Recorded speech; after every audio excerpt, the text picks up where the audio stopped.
What if the people in the leadership positions, their main goal was to ask the people that they're leading, how are you doing? Yeah. Ta-da. I don't think, and this sounds crazy, I don't think the average worker actually knows what they're doing. Leaders have got to realize that the person they've got to most take care of is themselves first. Yes, I have to lead me first. They've got to make sure they're okay. It's the old oxygen mask thing.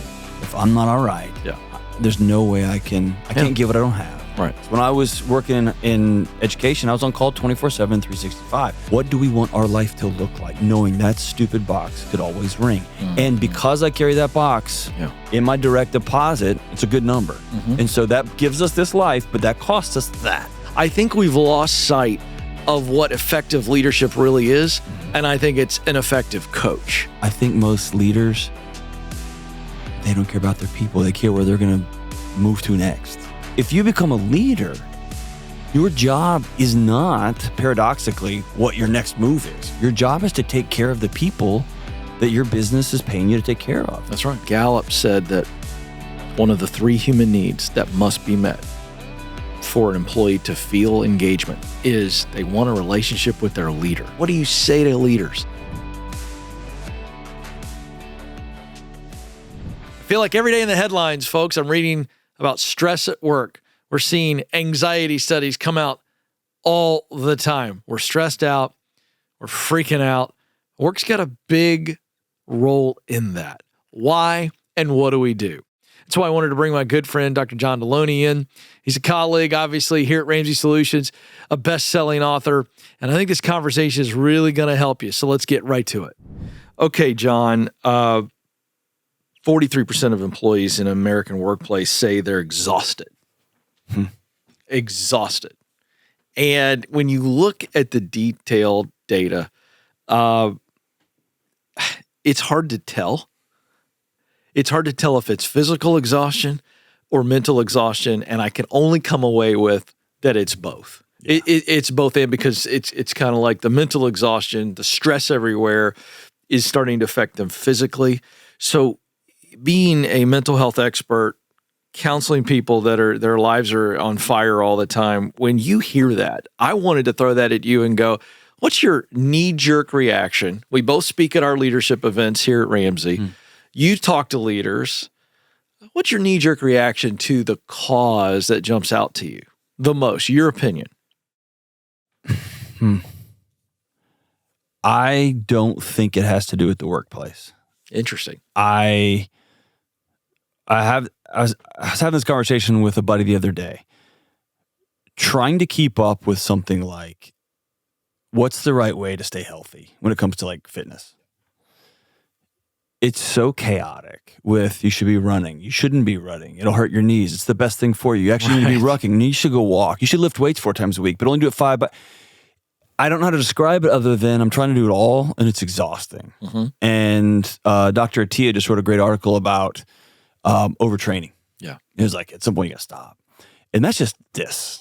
Right? When I think about all the noise about parenting and all the different logins I have to have, all the different portals for my kids at elementary school and my kid that's going into high school, and all the things about what I'm not doing as a married man, and all the ways I'm failing the world as a man because I'm not doing this. But I show up to work just already, whoosh, right? Yeah. And then my church is telling me, well, you guys really need to be, okay, all right. And I just show up here like kaput. And you and I happen to work at a place where our leaders are pretty honest with us. That's not most places. Most places people are wondering, is my job safe? Is technology going to take it, et cetera, et cetera. And so I think we are all showing up to every facet of our lives so over-informed, so under-experienced, so many voices. I'm capped. I'm capped. Very interesting. To me, it's an existential weight that then I carry into the gym. I carry it into my marriage. I carry it in with my parenting. And I'm just out. I carry it into work, and I'm just tired. Wow. So again, I got no data to back that up. That's just what I'm hearing over and over and over. Well, it's an interesting, but it's obviously I brought this to you in a work context, and you and I both know there's a lot of negative stuff going on at the workplace, which creates stress. You're not discounting that.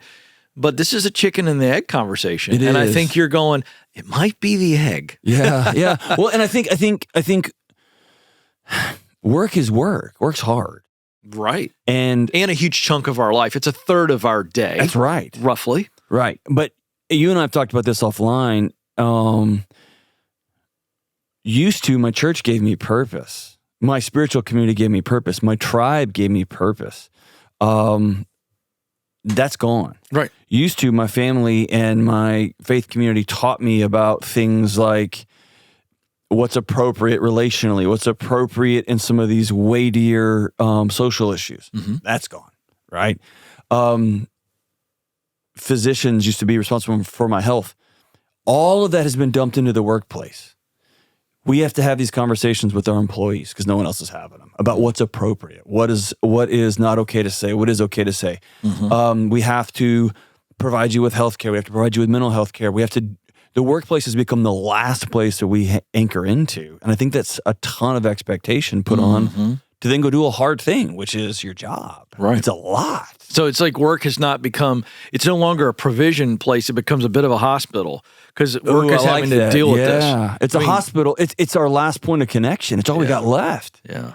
People quit going to church or they stream it. Right. They go to Google MD. I mean, it's the last place. Yeah, but you said something that I didn't plan to go here, but this is my favorite thing to do is when you take us somewhere. So the chicken and the egg here, you know, it's like, okay, is it work or is it outside of work? You said, I don't think it's work. And then you lay out a very interesting scenario where things have become so complex. Like, okay, so in other words, I want to try to get into this for a minute because we have working professionals. Because I'm just talking. No, like, poke holes I don't think it's poking holes in it. I think it's going, how do we make sure we're cognizant of the personal that we're bringing into the professional? Yeah, you have to get that right because I'm hearing, and you're hearing it too, I got police officers saying I can't do it anymore. I got teachers saying I can't do it anymore. I've got every job saying, or nurses, I'm capped. Right. And I'm looking at a society that says, no, I got to have police officers and teachers and nurses. No question. So that means that job's not going to change. Yeah. A job in public sewage requires getting in the sewer. And this is the key point. You got to deal with your home stuff so that you can go do this. There is a certain amount of, could we say that there is a certain amount of stress that I'm going to call it good stress? Yeah. I mean, I've seen studies where they call it good stress. The work itself creates a certain amount of good stress because of the effort alone. Yes. And then responsibility. Yes. So if you take the physical and mental effort, all right, and then you take the responsibility, all right, this role it's a good way is on me. That's on a good way. Yes. But to your point, if you can't leave work and go into an environment in your personal life that's less stressful, it just makes everything worse. Restorative. So I think you've made a very good point. So here's the question. What do we do? Because if I were to go 100 years from today, if we go back, or 150 years, we didn't have all this information. Correct. So therefore, we didn't have as much pressure. That's right. Is that what you think? What is it? What's creating? Because I love the way you described it. You said, I feel like I got to do this workout this way because there's 80 million workouts. For heaven's sakes, you know me. I just started trying to get jacked. Yeah, but I'm not. Such a lie. But you're right. It's like I just found out the other day I'm supposed to consume a gram of protein for every pound that I have. But if you I'm Google physically that, stressed out trying to consume that much protein. Yes, and if you Google this is an example. there will be something else that tell you protein's bad for your liver. Right. And it will give you all these things that are bad studies, but that are studies that say that's bad for your body and for this. And it should be pea protein instead of meat. It's just so much. That's what I mean by information overload. So I think 100 years ago, home. Yeah. And here's the way I'll say home. I remember about 20 years ago when we bought our first house, my wife and I was complaining with my buddy who works for he's a banking guru. I was complaining about this, and if I sell the house then it's going to turn into this, and I was ROI, and he looked at me from across the table. We were having a drink and some chips and salsa, and he said, hey, buy your wife a home. Yeah. And that word was like, whew. He goes, dude, some things in your life don't have to ROI. They don't have to be the sale. Get your wife a home. And so that idea of none of us are solving for peace anymore. We have no home base. Right. home is just another place where I fail at everything. Where I fail at being a dad. I fail at being a husband. Yeah. There's even the some of my friends, some of our mutual friends are like declutterers, right? Yeah. And like, so I'm failing at cleaning my house in the right way, and then my gutter fails, and then I'm failing. It's a failure factory. Yeah. And so instead of sitting with my wife and saying, what does peace look like in this house for the Delonys? I think that's good. That's good. Then I go home, and when I'm driving up, it's not. I'm not doing this because I got to have marriage stuff and I got my kids stuff. I'm going home. I'm like, dude, I can't wait to get home. And that is what we've lost. It's good. So that we can anchor in and go do the hard freaking jobs that we got to do every day. I don't want to demonize anybody here. No. All right. So hit me back. Hit me if I'm saying this the wrong way. All right. Hit me, baby, yeah, that's right. more That's time. right. I do think that the culprit as a construct, I don't want to demonize people, okay? Yeah. Because you and I love marketers because they help sell our stuff. But I do think that this comes down to, if I'm going to pinpoint one thing, I think we're the most marketed to people in the history of the world. Yeah. Right now. Yeah. Now that may, the next 5 years may be worse. But as we sit right now, it feels like marketers are doing their job. And we have more information. So you take marketing and technology coming at us in all the different ways we get it. Right. It used to be just word of mouth and the morning newspaper. In combination with And your nightly news with on 3 stations. Neuroscientists, Right. meeting with the digital creators. And they're like, hey, the human brain responds by increasing the heart rate this many beats a minute with this font color. Yeah, done. Exactly. Right? What am I supposed to do when I'm scrolling through Twitter and I see a Huberman post and it's legit? Yeah. And you go, oh, geez, I just saw that. Now I got to deal with that. But you look at it, and I'm not getting enough sunlight apparently when I get up in the morning. But you click on it, and there's 7,000 people going, that's not true. That's true, but it's kind of true. And you're just like, bro, now I can't even wake up right. Yeah. You know what I mean? Yeah. And so I think we then show up to work. Yeah. And I'm driving a car that's killing the environment or that's good for the lithium. We can't win. I love what you said, my friend. I think you got it, Doc. I think it is. We've got to decide what peace looks like at home. And then that helps us. Okay, but I do want to move to the workplace. Okay. I want to move to the workplace because you and I do love leaders. We speak to leaders every year. We speak to thousands of leaders. And I don't want to demonize leaders here. I'm not. I'm actually pro-leader. Yeah. This is an interesting stat here. Okay. By the way, we get to this conversation because I read an article like this about a year ago where it said managers have more impact on your mental health than anybody else in your life, which is pretty, I was like, yeah, makes sense. Put it out on Instagram, 10 million views. Blew up. Yeah, that's right. And I'm going, what? Yeah. And if you read the comments, it was like, there's a lot of people going, this is my intimate, specific problem. Yeah. So then you go, well, wait a second, what's going on here? Because leaders aren't bad people. And then you see this data. 35% of leaders in a Workforce Institute study reported they're stressed at work, and 42% felt it was because of the stress they put on themselves. So you got this, let's just look at top down here for a second. You got managers. Let's talk middle management is where a lot of this comes from because they end up leading the most amount of people directly. The higher you go up the food chain, it's less people. Okay. So you've got poor middle managers, and I think they're the victims here. They're not being trained properly. I'm giving you real data. They don't have the staff to pull off everything they're being asked to pull off. So they don't have resources. Right. Real There's a group resources. of people in a room that are totally disconnected from the front 100% line. said, get this done. Right. Like, And they fear for their livelihood, John. Yeah. Is there anything more primal fear than if I lose my job? Right. It's a primal fear. And you put on top of that these insanely indebted lives that we have. And so if I can't lose make it. this, I lose my house, I lose my Everything. car, I lose my food. One paycheck and their life And we're done. unravels. Yeah. Then there's the psychology data, which you know all too well, that losing a job, whether you're laid off as a part of a big corporate thing, so it's not personal. Right. Ken, you did something stupid, you're fired. Yeah. Or fired for something you did, or a personality conflict, that it has the same effect of losing a loved one. Yeah. So you take all that, and we inherently know this, right? We know this. We kind of like protect. So what do? You say yes, you buckle down, and then you're going to buckle under the pressure. Well, and and these then numbers someone knocks on your door and says, hey, I have a comfort lizard. I need so I can do my Excel. And you're like, okay. Well, then there's just people. Yeah, right. Then you got people, All right? So long setup here. So it feels to me, John, that the stress coming from our managers is also trickling down to us. Wouldn't you say that's true? What's that? It's true in the home, isn't it? Between adage, parents, hurt people, right? That's it. And so exhausted people exhaust people. So I'm not giving leaders a break, but I think there needs to be a good dose of empathy to go, man, my leader's pants are on fire, and thus it makes it feel like my pants are on fire. And as multiple businesses go, get sold and get publicly traded and get absorbed, there's this growing cloud of external pressure that's totally detached from reality. Right. And the expectations are just astounding. All right, so one more piece of data, and then let's dig. Okay. So that leads to 71% of workers saying stress at work is negatively impacting their home life. Yeah. So it's just chicken or the egg. So just now we're loop. Yeah. Well, my point is, I think that we're making is it's coming from all sides. It is. That's it. And then there's people working in jobs that should not be having to carry a cell phone 365. That have to carry a cell phone 365 simply because you have to be available when I text you or call you. Right. So let's dive into this. Yeah, it's madness. So we've really unpacked the problem. So my thinking, John, and push back on this or offer a counter. I think at some point leaders have got to realize that the person they've got to most take care of is themselves first. Yes, I have to lead me first.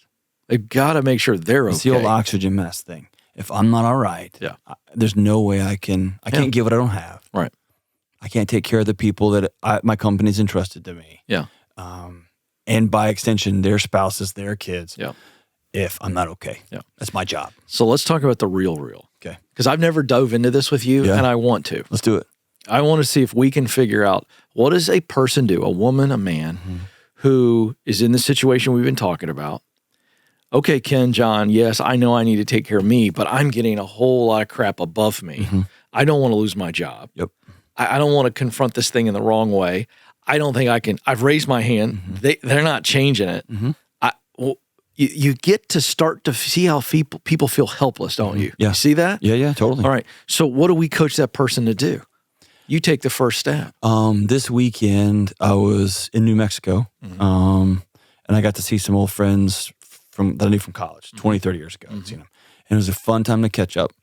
And one of my buddies, she was a really extraordinary occupational therapist. And we knew it back then. She was way smarter than all of us. And she said over the last 15 or 20 years, the job went from 75%. She did in-home care with pediatrics, with children. 75% working with people. And then you sit in the parking lot at your laptop and you do paperwork. Yep. Over 20 years, it flipped. 75% of her job was filling out stupid forms and insurance this, rejecting this, fighting this company who's just designed to tell you, like all that. 25% working with kids. And so she started nickel and diming her way towards what she loved about her previous career, which was sitting with people. Yeah. And now she's a licensed therapist with her own practice, and she's got a wait list. Right. And so she chose over time to say, if this is what I can't control, which is all these forms, all these paperwork, I'm not going to, I love your analogy. I'm not going to jump off the dock without a boat there, but I'm going to begin planning for a new world. Yeah. And I think that's just owning reality. Yeah. I think that's right. This is not going to change. I think that's right. And you got to get to a point where you realize I'm in a matrix and I got one option if I want to change it. That's right. Get out. Get out. Yeah. And that takes some time. Takes time, financially, planning, retraining, all those things. Being very, very, very patient. But John, I think that I'm going to come back to what you said because what I'm hearing and what I'm learning in this moment, because I'm always thinking about it from the work context, and that's why I wanted you on today, because you're thinking about it from the relationship and kind of that personal context. It feels like our advice to these people should also be, then make every positive change you can make in your personal life, to which gives you a little bit more bandwidth for the negative stress at the office. Correct. If I can't change it at the office, I can change my eating habits. I can change my sleeping habits. I can change my exercise habits. I can change my relationship issues. I can sit with my kids and say, I'm sorry. That's my point. I can control that. Yes. So what we're creating then there, John, is I'm guessing we're going to create enough margin so that when I go in, yes, I can deal. I have enough bandwidth to deal with what I have to deal with, knowing that I'm not here for the next 30 years. That's right. I may be here for a year. I may be here for 6 months, but I am on my way out. It feels like that is the only option for a person, not to just go, I'm melting down and I can't deal with this anymore, or I give up. I had someone Those are the two things I see. call into my show today, and it wasn't about work, but he had gone to the police academy. He moved his family across the country. He went to the police academy, had a heat stroke. And he was talking about wanting to provide and do all this, and I stopped him and said, hey, if you choose police officer, Yeah, you're choosing less of a salary. that's right. You're choosing a job where people are going to shoot at you. Yes. That's the job you chose. Yeah. So you and your wife have to decide, what kind of life do we want at home given this job I've chosen? And let's create that. And that's going to be different for all of us. When I was working in education, I was on call 24/7, 365. That meant that my wife and I had to sit down and create, and we did this sometimes well and sometimes incredibly terrible. It almost cost me my marriage several times. What do we want our life to look like, knowing that stupid box could always ring? And because I carry that box in my direct deposit, it's a good number. And so that gives us this life, but that costs us that. Yeah. What does that mean? And we have to have that real conversation. And then we have to decide, do we want to keep doing this for the rest of our life? Yeah. And at some point we do, at some point we don't. But that's just choosing reality and deciding. I love what you said. Got to create enough space. And I can't blame my boss for me not changing the way I eat. I agree with that. And I can't blame my boss for me not, for saying I don't have time to lift weights. I do. Yeah. I do. Yeah. And I have a small gym that I bought off Craigslist in my garage. You can figure it out. Yeah. And we as a society have to stop outsourcing all of our Yeah. drama to everybody else and say, what can I own? I'm going to take it. I want to hit you with something because I would love to do this if I could snap my fingers. I'd love to do it at Ramsey Solution. So this might get me in some hot water, but it's water worth sitting in. Yeah. I shared a story on the show. I wish I could tell you the name of the company. They decided to replace their middle management with coaches. So they literally went and hired life coaches who had no expertise or knowledge in said industry or in that business. And they hired them and they became the managers. So they didn't have acumen. They didn't have experience in whatever the widget or whatever the business was. But they just, they went with this idea and they went, we just want you to Take care of people. lead them, coach them in the role of management. You're not even involved in the bottom line. And it worked swimmingly. I bet it did. What do you take from that? My wife had a similar situation when she was an elementary school teacher, and her classroom teachers kept coming and saying, hey, how is your class running like this so well? And ultimately the district came and said, we're creating a job, and now it's a thing called an instructional coach. All you do is go around and help other teachers. Yeah. And that helped with retention, and it helped. Yeah. She wasn't in the business of taking care of students anymore. Yeah. It was just making sure y'all are all right. Yeah. And y'all are doing what you say you're doing. And you're creating the worlds that you want to see created. I think that's an incredible idea. Seen and heard. Yes. Seen and heard. 100%. That's it. But I'm bringing that up to dive into, okay, we talked a little about the leadership thing, so from the top, but I feel like from the top, CEOs have got to make a commitment to go, you know what? What if we just simplified leadership? What if the people in the leadership positions, their main goal was to ask the people that they're leading, how are you doing? Yeah. Ta-da. Not as they whisk by in the hallway, Right. but like, hey, John, I understand your mom's going through some tough stuff, some testing, and it's got to be, is she okay? Yeah. You know, or whatever the situation. Are you in a position to go home? To know enough to say, how are you doing as a person? Then the second thing is, how can I help you win? And these coaches were coming in and they're going, what do you need? Yeah. Like, what's going on? You know, and if you were to take that to, you've coached sports before, okay? The sports coach is constantly observing to make sure that the instruction and the correction are that need to happen take place. Right. So they don't even have to be the business expert. They're just going to go, how are these people doing? I guess I'm bringing this up to say, I think we've lost sight of what effective leadership really is, and I think it's an effective coach. Well, I think Don't hold back. I think most leaders, they don't care about their people. They care where they're going to move to next. I agree with that. And I think most of our conversation in the business world over the last 50 years has been your ladder, your movement. It's the same in education. All the conversations are about the schools and the system. Nobody talks about the kids. Yeah. And so if you become a leader, Your job is not, paradoxically, what your next move is. Your job is to take care of the people that your business is paying you to take care of. That's right. And by the way, that will move you down the line. You'll get your advancements because your wing your division or your group or whatever will do well, right? Yeah.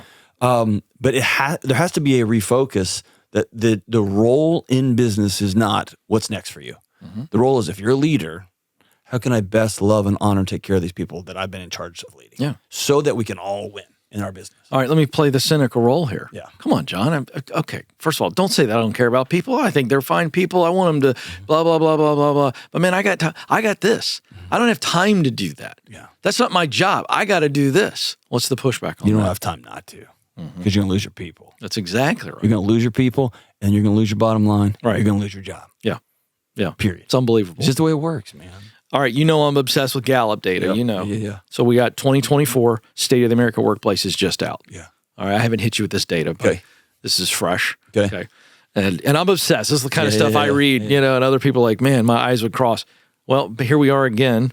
We've seen for the last decade, it's about 68 to 70% of American workers are what they would call not engaged, disengaged. Now, that does not mean they hate their job. Sometimes that gets... I want to be very careful. That is not, no. People don't hate their job. They're bored. They're just not, they got no juice coming in. All right, so here's what we see. Engagement now has dropped, okay, the most in 1 year that it has over the last decade. Is that work from home? Or is that hybrid, do you think? Well, I think it has to be part of the equation. It's not, Gallup doesn't say that's particularly, but here's what they wondering, say. I think it's part of it, but here's what they cited. More than ever, people are craving training and development. And I extrapolate from that. So if you take something different, tell me. I pull from that what I've been saying from stages for several years. People don't want a better job anymore. They want a better life. And I'll tell you where I'm going to go back in history. I think in 1950, when you worked in a factory and you knew the next 30 years, this is where I'm going to be roughly until I get my watch and my pension. I think the world's changed for all the reasons that you shared really out of the front of the conversation. I just think people are going, to the extent that this job at this company can help me get the life that I'm wanting, then I'm in. But the minute I start to feel like I'm not getting a chance to be better or get better stuff, I'm out. I'm checking out. What do you think about that? I'm not saying that's the all in. But I think that's a big part. People want a better life. If they don't feel like you're pouring into them, this is a different piece of data. Again, I'm making this up. No, I know my granddad. I know my granddad thought Houston Power and Light, where he worked for 30 or 40 years, was going to honor him and take care of him. Right. And so he honored and took care of them. Right. And that's gone. It is a transaction. We can call you in and get rid of you. So very good point. The business world has changed the relationship. They altered it. And they said, every quarter bottom line is more important than you. That's right. And so because we'll cut you if we aren't meeting profits. So they forced individual workers to say that I'm out on my own. Yeah. And so I'm going to leave every time. And I love what you said because it drives our culture. Every time I don't feel right. And that's a terrible driver. And that's how we're all living. That's right. The other thing I think goes back to Cal Newport conversation that I'd miss completely. Yeah. I don't think, and this sounds crazy, I don't think the average worker actually knows what they're doing. It's 100%. I don't like. They don't feel like they've been trained. I remember the first time I had a PhD kid, and I'm sitting in higher ed, and a kid told me, "I want to kill myself." And I remember thinking, I don't know what to say. Wow. And I had to go get training on my own, so that it was like that can never happen again. Right? Wow. And so I think the average worker gets their job and sits down and does their TPS report and fills out their sheet. What am I contributing to into who? Is it to those 9 dudes up there in New York? Like, what am I doing? And the worst part of this is, John, they're afraid to raise their hand and go, I don't think I'm ready. That's right. I know I just did the 2-week training. Yeah. But to your point, they feel like they're going to get fired. Or it's just easier. I don't have any skills. I've never had to tell somebody I don't know what I'm doing. Right. Because every teacher has just handed me, do this, here's a review sheet, I'll give you an A. Here's this, do this review sheet, I'll give you a B+. Yeah. So they get to their job, I don't know how to figure anything out. I don't even have that neural wiring. So I just go to YouTube, man. I cash out. Yeah. And then if you don't come to me with, hey, I see something special in you, here's some training. Yeah. I don't feel loved. I'm going to Yeah. go somewhere else. I'm going to go somewhere else. I'm going to go somewhere else. I want to ask you this because a massive amount of what you do on the show, on your show, wildly popular, is relationship stuff. Yeah. And I found that fascinating. I remember the first time you told me that, because we think of you in a lot of ways mental health, but I wanted it to be. Nobody cares about that. It's exactly all about right. the Well, it's always the most relationship. It's always the most important thing. So I want to ask you this: if you were going to sit with leaders across America in one big giant online webinar, and you got to look at them, and you said, "My buddy Ken just handed me something," and Gallup said that one of the 3 human needs that must be met for an employee to feel engagement, to be engaged, is they want a relationship with their leader. Yep. Now, that could sound gooey to some people. That can sound off-putting to some people. But I'm sitting across from my pal who's a relationship guru and expert. What would you say to that piece of data? This is what 180,000 employees in the largest study ever done on engagement, Gallup comes back and goes, of the 3 human needs that must be met, this one here is all about they want a relationship with their leader. What do you do with that? What do you say to leaders? I say we all know that. We know it in our families. We know it on sports teams. We know it in the military. The only place we don't think it matters is I'm going to exchange your time and I'll give you some money. Right. And that transaction kills the human spirit. Yeah. It's because I'm not a part of anything. Right. It's just a transaction. It's a fast food purchase, right? Yeah. And so what would you say to leaders on that? So what would be the caricature that you would draw for them to go, okay, here's what I think would be the best way for you as the leader to build the relationship with a person who's essentially scared of you? You have to go first. Okay, you got to do something. You have to play. Like that. You have to do something over food, meals, and you have to love it. Be the I don't know another word, but you have to be the circus clown. You have to go first, right? Here's an example of that. You and I both work with Dave. The first time I had my big talk, I walked off stage. I was kind of shell-shocked. I'd never spoken in that with that much pressure. I opened the curtain up. Nobody will ever see this. The first guy that met me back there was Dave. Yeah. And he hugged me. Right. And with his big, huge, right? Yeah. And that's when I exhaled, right? And so that's all it takes. That's all it takes. And by the way, you can also lose it that fast when you are having a conversation with a group of your employees and you're like, whoever thinks this is stupid. I'm like, well, I know I'm not going to say anything to you anymore. Right? Yeah. So it's just part of the deal. Yeah. But you have to establish trust with your people, which means you have to go first. You have to have relationships with them. And by the way, you also have to know when you're over your head. Yeah. You can't be everybody's therapist. Yeah. You don't need to dig into their marriage, but you do need to provide outlets so you know, hey, I'm married too. It's hard. If you need help, go. Yeah. Right? Well, see, that's what I like. I would add to the list. I love what you said. I'd add to the list that I don't think we have enough vulnerability in the workplace from leaders. I don't mean that you have to overshare. I think there's a fine line there. But be the boss that says, hey, on Thursdays at 4, I'm out because I'm going to marriage counseling. Yeah. And by the way, if y'all need to go, I'm not going to tell you that my wife cheated on me and this. I'm not going to tell you all that. Of course. That's bleeding on your people. Yeah. But I will go first and say, I'm not perfect. Yeah, because when you share that, and by the way, vulnerability isn't always, it's not limited to, hey, stuff's going on in my life and I'm struggling, pray for me, thoughts and prayers, whatever you feel comfortable saying.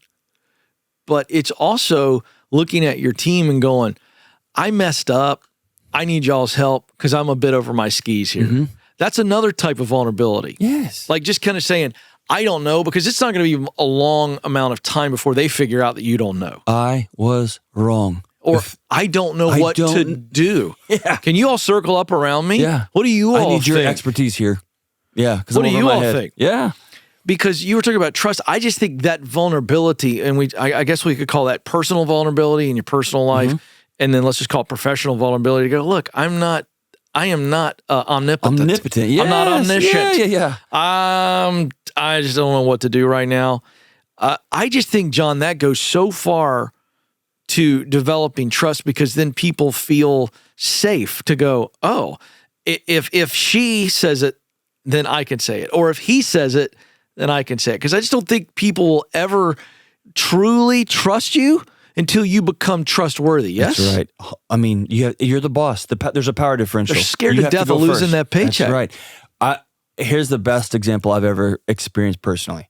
Dr. John Will Thompson, one of my most important bosses. He actually got hired to a university, and my first interview with him was at his old office before he moved, right? So he's hiring his team. Mm-hmm. And so I've been there about 6 months. He's been there about 9 months. There's an executive leadership team, and we're debating something heavy. This is new. Back and forth. It's heavy. It's contentious. I don't disagree here. You're wrong here. The research says this. All smart people, all arguing their points. And it got to be 5:00. At my other university, you didn't leave till 7. That's just kind of part of it. 5:00. We are back and forth. He hops up, still going in the conversation. He walks over, grabs his bag, still in the conversation. Walks over, he had this coat rack, and he grabs his coat. By that time, everybody got kind of quiet and looked at him. And he chuckled, and he goes, "Oh, man, y'all have not worked with me. I love you guys." Mm-hmm. And then he said this, "But I love them way more. Yeah. Y'all knock the lights out when you're done." Right. And he walked out. Yeah. And as a young guy, that told me, my family's important. Right. It's okay to have priorities. Yeah. This argument will be to another day, and I'm not going to win my leader's approval through look how long I'm at work. I'm going to win his approval by look what kind of husband and father I am. Mm-hmm. And he's still a close friend this many years later. Love right? that. And so as a supervisor, as a boss, you have to know, as we were talking about at the very beginning of this conversation, if your people are well at home, it gives them a chance to show up and be well for you. Mm-hmm. And you as a boss can't do that for them. You can create space for them. By the way, I do think that pendulum has gone too far, and now there's employees making everybody else in the world responsible for how they quote unquote feel. That's not everybody's job. Yeah. But going first, being vulnerable, providing space, that's the only way, man. Yeah. It's the only way. Yeah. When I was a little kid in elementary school, if I'd write a note to a girl in the class and I'd say, "Do you like me? Yes, no, or maybe." Right. For me personally, the maybe crushed me. It kills you.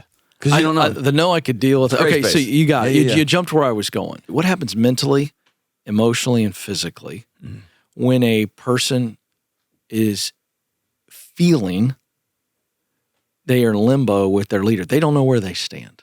You go to fight or flight, and you can't think, you can't do your job, right? And there used to be you would know this better than me, but I think it was in the 70s, 60s, and 70s, there was a leadership principle. Never let your employees have steady feet on the ground. Always let them know that things could be shifting because they'll work harder for you. I think that was the idea, right? My gosh. And that sounds like torture. But we're seeing a lot of our, what I would call elder statesmen politically. Sure. That's how they lead. 100%. With, 100%. You could be fired any second, any day. I agree 100%. Okay, I'm in, right? Yeah.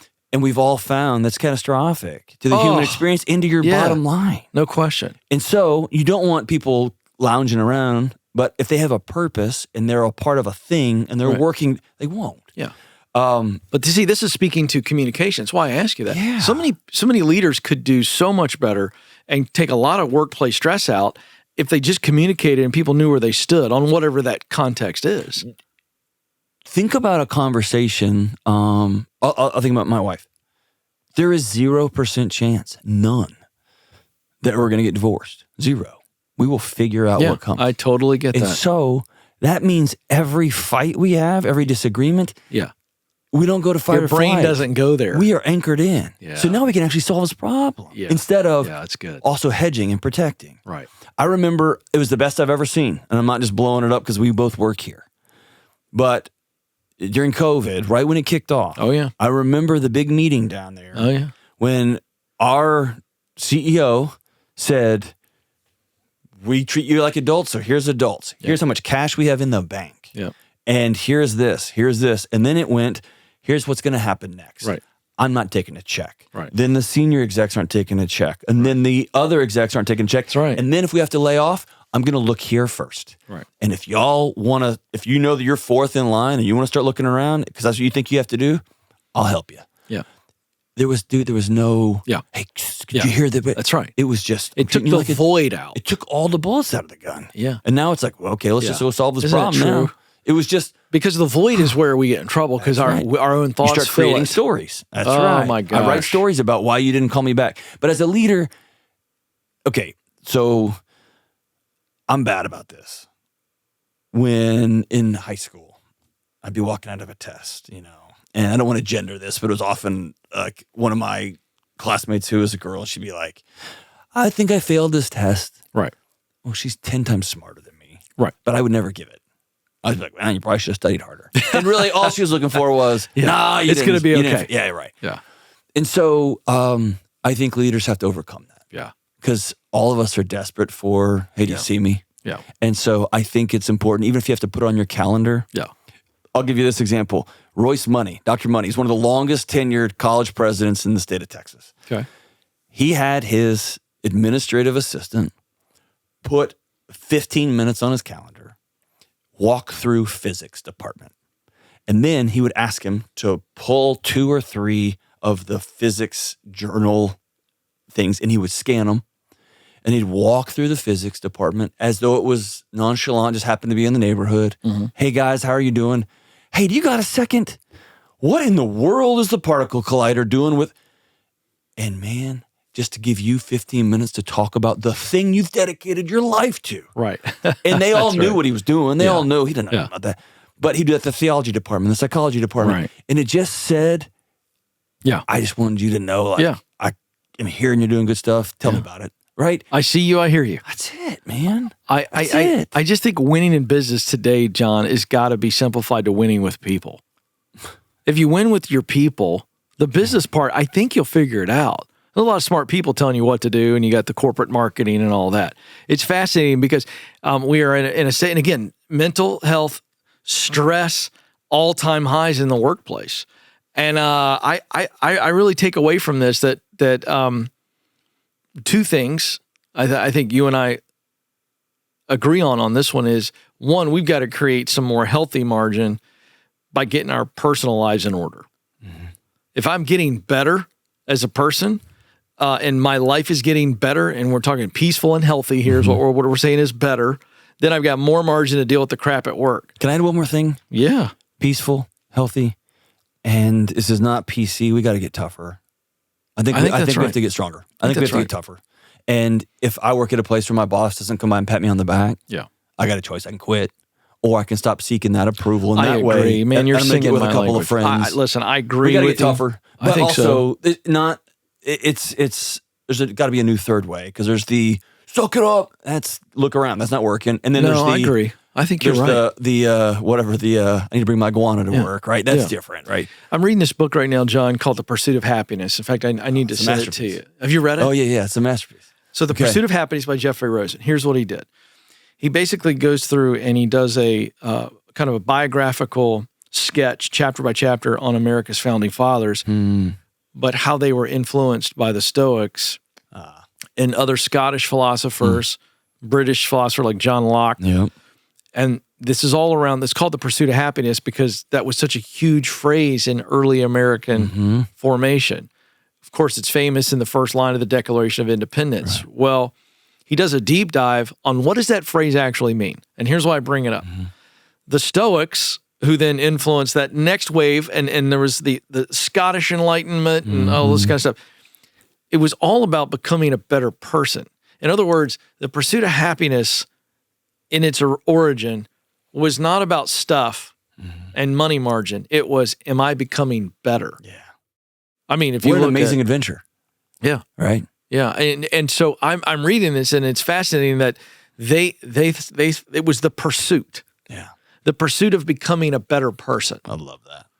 And I just think regardless of your circumstances. 100%. Well, some of these guys. Aurelius had the plague going on. Had having to sell furniture. One was born in slavery. I don't know if it was Cicero or Epictetus. Yeah. And we're talking about living in poverty. Yeah. And philosophizing on, hey, I can control how I react to this. I got the Apostle Paul in prison. I got beat today. Right? Yeah. I mean, this is not lighthearted stuff. Yeah, dude. And so I guess I say all that to say I think you're right that I love you adding getting tougher to the list. It's part of it. It's not false, by the way. No. That doesn't mean we're void of emotion. No. I mean, you said a lot of good stuff. I'm feeling that this isn't great, and now I can choose one of 2 things. I can choose to sit in it, or I can choose what happens next. Yeah. I would make the case, John, that the toughest I've ever been is probably in moments where I was crying and sobbing with a counselor and then walked out and went back. Yeah. I'm not patting myself on the back. No, that's courage. It's courage. Yeah, that's tough. That's going, all right. Because by the way, it's hard to cry in front of a counselor. Yes. That's hard It's hard work. to tell my 8-year-old daughter, I'm sorry. And I shouldn't have talked to you like that. Oh, gosh, it's hard. Sorry. Yeah. It's hard to tell my wife, Yeah. hey, I thought I was loving you in the last Yeah. 6 years. I Yeah. wasn't. I was fulfilling my ego. Hey, it's hard for leaders to stand up in front of 20 people and go, I messed up. I've been basically a jerk. Yeah. I've allowed this thing in my life to spill out over you. Yeah. I'm sorry. Yeah. That doesn't happen anymore. It doesn't. And It buck stops with me, right? dare I say, it's really hard for the president of the United States or a person running for president to say, you know what? I've contributed to the tenor and the tension. Yeah. I've done and said some stuff. I got to take some responsibility for it. That's tough. Can you imagine? I can't. Can you imagine? You and I can, because I think both of us kind of have a little bit of Pollyanna. I think the stock market goes up 10,000 points. I think it could change the nation. So I really do. Did you know I had never... I really do. I think we've talked about this. Maybe we haven't. I've never seen it. I didn't get it until COVID. When I think it was King's College or whoever out of London, and I may be wrong on that, but whenever COVID kicked off, some college, I think it was King's College, dumped out their first model. They ran their model. We think, and I'm making up a number, 35 million people are going to die. Okay. In the scientific community, the goal is to be less wrong. Yeah, right. And so That's right. every epidemiology group, every lab, every modeling group said, game on. Within 2 weeks, boom, another college lays it out. A group of researchers says, we think 12 million. Everybody rejoices because that's 23 million less deaths, right? Right. Only 2 groups couldn't change their answer. Media and politics. Mm-hmm. And that has turned into us. Yeah. Because that's where we get all of our worth from. That's Is what exactly team are we right. on and what avenue we're consuming media from. Exactly right. And so now if someone goes, dude, I really almost died on this hill, then I got some new info, and now I'm here, they get burned alive instead of celebrated for That's right, John. some of the greatest It's words really in the English profound. language. I changed my mind. Yeah. Why Right. do you read another book? Why do you listen to a podcast? Right. If for no other reason than to maybe learn something, to change your mind. What a gift, right? Well, I'm writing this down so I don't forget it, but I just got something from you. We have to be careful not to be identified by who we stand with, What we stand for. but what we stand for. Yeah. And I think that you just nailed the lack of retreat. It's considered retreat instead of, it's actually honor to go, you whipped me. Yeah. You know, there was MMA, dude, they tap out. They tap out and they hug. Afterwards. Yes, You got me, dude. You got me. I'll talk trash next fight and see if I can back it up. I But got as for caught. right now, I'm out. You hear him get knocked unconscious and the backstage are hugging and the words are always, you caught me. Yeah. Like, that's it. Yeah. You And got so me we've today. become too much about who we stand with. And by the way, I'm going to tie this back to leadership, lest everybody thinks we just got too involved in politics, which we didn't, because it doesn't get any more leadership than the people that are leading us, that are vying for our vote to be the CEO of the country. Right. But I think, John, this is a thing where, again, I want leaders and professionals to take away from this. You know, the most What holy. do I want to stand for in my life? What do I want to stand for at work? To stop being worried about who I stand with, make my decisions based on that. Yeah. Because leaders will break ranks and win. Yeah. Big time. If they break ranks from up top and go, you know what? You're not giving me the permission or the option to take care of people. I'm going to find a way to take care of people, even if it's on my dime or whatever. And let's see where the chips fall. Yeah. And what happens is that group of people will jump off a bridge for you. Yeah. They'll do whatever for you. And I'm thinking back to what I would call some of the holiest moments with my dad. And he's an old homicide detective and a SWAT guy, and he's a pastor for years. But I remember, it was probably 10 years ago, we were having coffee, and his dad was a World War II vet, and my great-granddad died when my granddad was 10, right? So there's not a lot of here's how you deal with your feelings. Right. But he told me during detective school that the guy who was teaching it said, the thing that makes you good in this job, walking into a room and immediately looking for everything that's wrong, will destroy your home life. You got to turn it off. Oh, Because if you walk home and look at your kids and you walk home and look at your wife and you're trying to figure out what's wrong with everything, right. you'll collapse it. Yeah. And I remember my dad said, I don't think I did a good job of that. I'm sorry. I bet he didn't even remember that conversation. It is stamped in my soul as one of the most important. My dad was a SWAT hostage negotiator. Yeah. That's not masculinity. That was a cool job. He got to do cool stuff and he was a tough dude and I wouldn't mess with him. No question. The most holy masculine move was to look at his son who was about to have his own son and say, I didn't do that right. And here is my blessing for you to go do better. So if a leader comes in, if a CEO comes in and says, man, I've turned this culture into an angry culture or to a lashing out culture or to a every quarter we're obsessed culture, I'm going to change that. We're going to start taking care of people so that we can get in here and honor our customers by making good products and good widgets and good whatever. Wow. Dude. That's so good. It's just I love it. I want to come back, give you the last word really quick. I want to come back to the very first thing you said, because I think you really switched the context up on me, and I think it's absolutely right. So you get to sit down with everybody and they're feeling stressed. They can't change much at work. We already discussed that.